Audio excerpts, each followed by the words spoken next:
Well, g'day folks, we're back up at the off-grid family compound just for a night.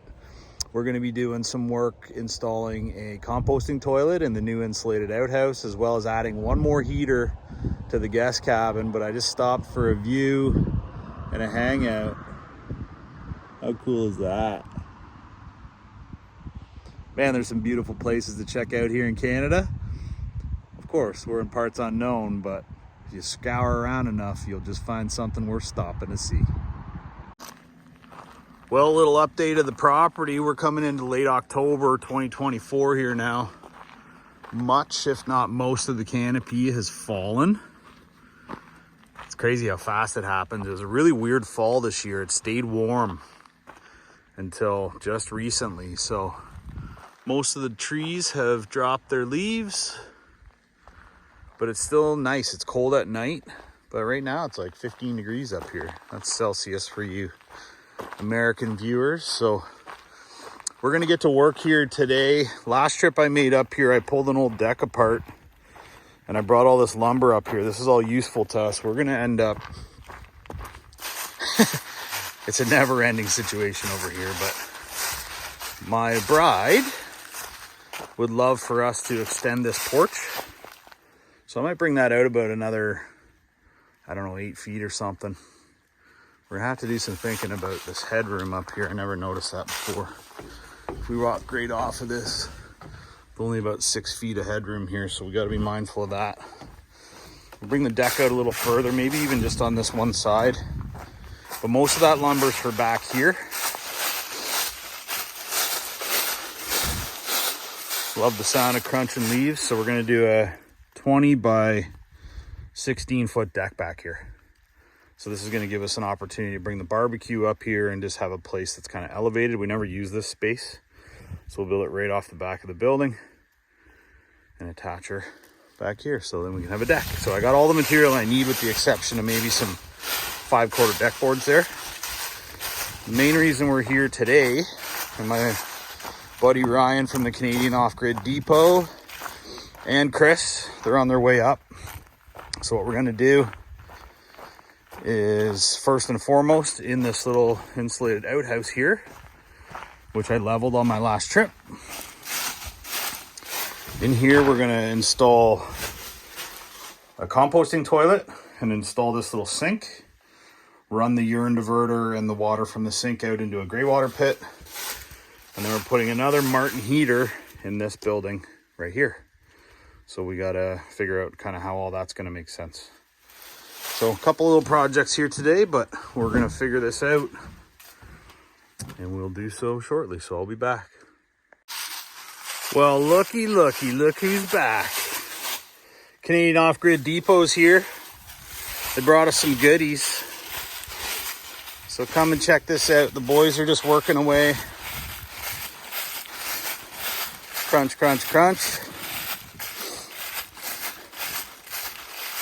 We'll take you on down here. I'll show you the inside in just a second. But I want to show you, when you buy a Martin heater, specifically from Ryan at Canadian Off-Grid Depot, the kit includes this gas line that's flared on both ends, so you don't have to mess around with it. So you can kind of do a DIY install. Look at this guy. Ryan's back with us.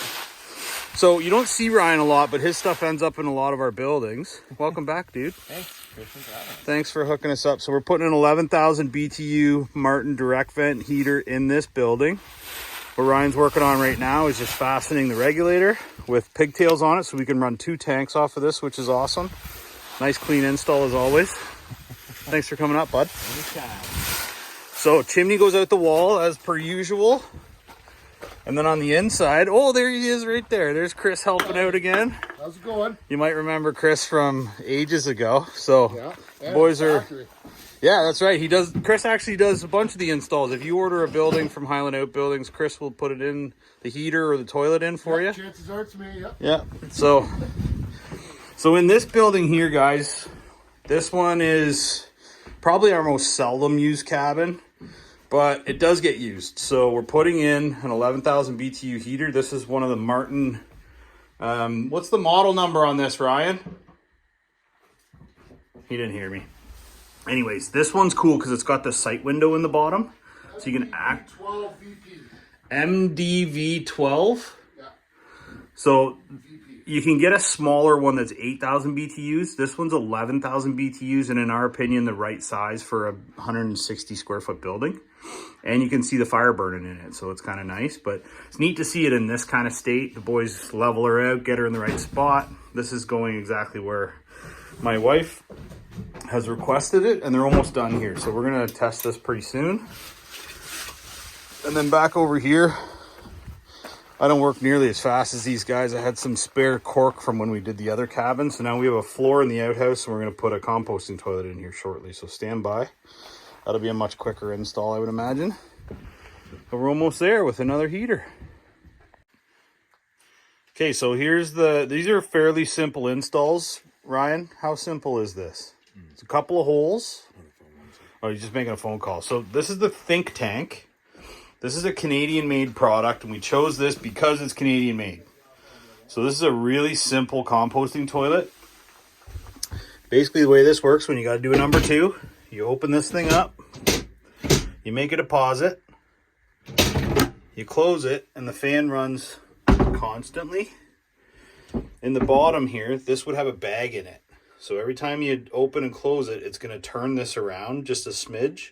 So it actually spins. There's like a drum in there that spins around, which is pretty cool. So instead of the incinerating toilet that we have in the other cabin that's really expensive in comparison, this is about a quarter of the cost. And it won't get used as much, excuse me, as the incinerating toilet does, but it's going to service the guest cabin, excuse me, and the kids' bunkie. I got hiccups all of a sudden. So one of these is an inlet, and one of these is the fan going out.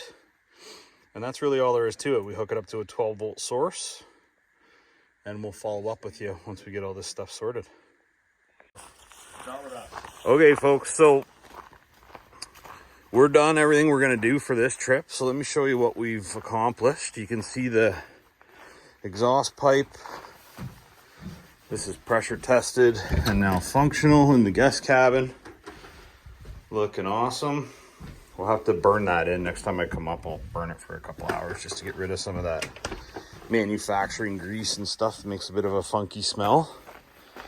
And then in here, this is all set up and ready for me to hook a battery up to it. So really simple system. This is the Think Tank waterless toilet.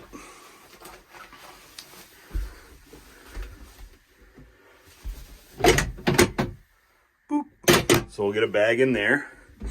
We put everything on a switch, so right now this is off. The charge controller is not plugged into the solar panel just yet. I'm going to put a little 12-volt battery there that'll run the whole system.